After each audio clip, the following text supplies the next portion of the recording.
Well, good Friday morning, everybody, and today we have another on-the-road edition of our daily devotion.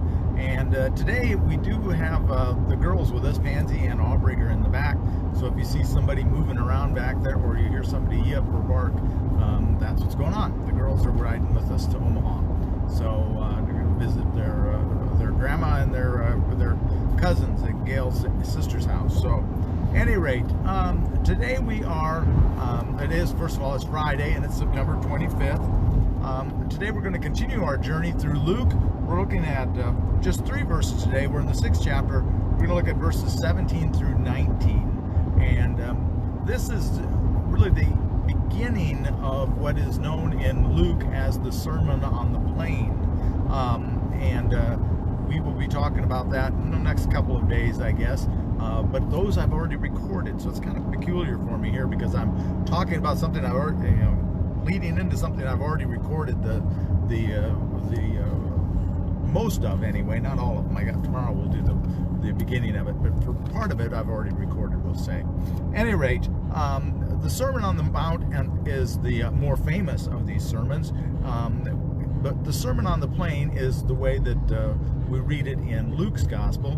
There's a lot of controversy of whether are they the same thing, are they one and the same? Did Luke park one on a different topography than what Matthew did, and all of that? And we get into that kind of dissertation and discussion and debate. I don't find that particularly productive. I find it would be kind of simplistic to think that Jesus only gave one sermon in and around Capernaum. Where they believe the Sermon on the Mount happened is right next to the Sea of Galilee. It's close to Capernaum. And Gail and I were there when we were in Israel. It's a beautiful location. There's gardens there. There's a Catholic church there, of course. The Church of the Beatitudes is built on that location. So it doesn't look the same as it did at the time Jesus would have been preaching there by any means, because you've got gardens and whatnot there. And I suspect at the time he did it, the sermon there, it was just a rolling hill. First thing you have to remember is when they're talking about, we just had Jesus go up on the mount to select mountain, they called it in Luke's Gospel here, to select the 12 inner the apostles, that tighter group. These are not mountains as we here in this part of the world envision mountains. They're certainly nothing like the Rocky Mountains. They're nothing like the Black Hills even. These are more like some of the rolling hills we're driving by here in Iowa. So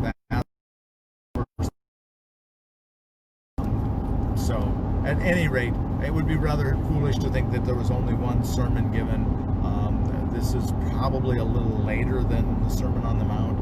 It would seem by looking at the scripture, but we don't know for sure. They do think they know where this was given.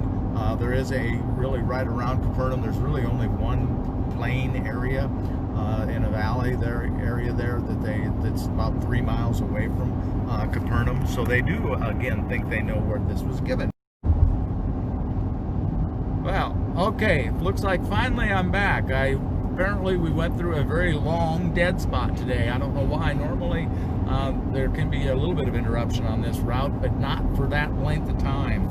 So I don't honestly know, because I was looking down to read when I looked up and my connection was gone. So I'm going to go back and I'll go reread the scripture for today, which is Luke chapter 6 verses 17 to 19. And again, I apologize for that break in transmission. This is one of the problems with doing the live stream on the road. You just have phone service issues. So hopefully people will find this again, and we'll get reconnected. And I'll have to try to edit these 2 pieces together to get one coherent, semi-coherent devotion for today. Jesus teaches and heals. He came down with them and stood on a level place with a great crowd of his disciples and a great multitude of people from all Judea, Jerusalem, and the coast of Tyre and Sidon. And they came to hear him and to be healed of their diseases. And those who were troubled with unclean spirits were cured, and all in the crowd were trying to touch him. Power came out from him and healed all of them. Okay. And this was about where I was at when we lost connection, I think. So, interestingly, The word here for power, where it's talking about Jesus' power, the Greek word there is the word where we get our word for dynamite from. So it is it's an explosive power. It's a sudden power. It's not just this a passive kind of a power, I guess we could look at it that way.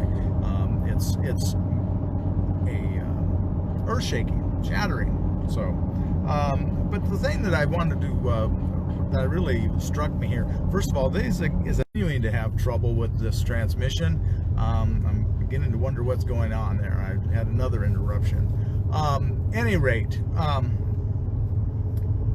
here, this is another bit of scripture that we tend to just kind of rush on by. We go from the choosing of the 12 and right into the Sermon on the Plain. And so we kind of tend to skip over this part. And this part is about the healing, of course, and we're going to get into the teaching is what we'll start with tomorrow. And then we'll get into the part that I previously recorded for a couple of days after that about the teaching on the plain. But here it's the healing is where he's getting at. And I'm kind of reminded as I reflect on this of all of the logic about feeding programs that we have out there when we're feeding people. The idea always is that it's hard to teach people or to preach to people when they're hungry or when they're hurting. And so we try to deal with that part of it first, which is modeled very similar to what Jesus is doing here. He's doing the healing first, and then he's going to do the teaching.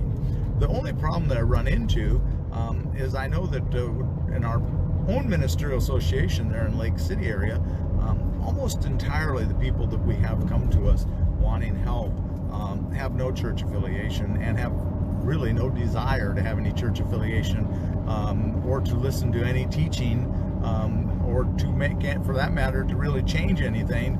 They just want us to give them a Band-Aid and to kind of help them down the road, and they can continue on the way they are until they come back and want another Band-Aid. And I'm always troubled by that, and I'm particularly troubled by that as I read this passage the last day or two, and I wonder, are we really following a biblical model? Because we're really not healing. We're putting Band-Aids on. In order to heal, we've got to go deeper. We've got to find out what the real problem is and what the real issue is. So I think that's something we all need to pray about. That we did have a ministerial association meeting this week, and we didn't really talk about this type of a thing. We did talk about how we can change the funding of the ministerial association. Currently, the ministerial association really has no monetary resources to help out with for people that come to us for bills. We're pretty much flush at the moment. But we've talked about ways to try to help to fund that, and we're going to be talking to our respective councils and boards about that, the idea that the ministers came up with this week, and hopefully that'll pan out, and we'll have more resources allocated to us that we'll be able to help people better. But the bottom line is, are we really helping them that as far as we could and as much as we could? We certainly aren't, because even though I said we're healing in a way and putting a Band-Aid on, are we truly healing as we should? Because just like the people that came to Jesus here, they may have thought that the healing took place when he got rid of their lameness or their blindness or what have you, but the real healing comes tomorrow, right? When we start talking about the teaching and the salvation and the saving. That's the healing. We really misidentify the healing, because we focus on the earthly healing, and we really need to focus on the heavenly healing, right? So with that, I'm going to let you go with this troublesome transmission for today, and I apologize for all the interruptions that we had on this one. Just unfortunately, that's technology, and especially technology on the road. So with that, I'll ask you to have a blessed day, and as always, please be a blessing to someone today. Talk to y'all later. Bye-bye.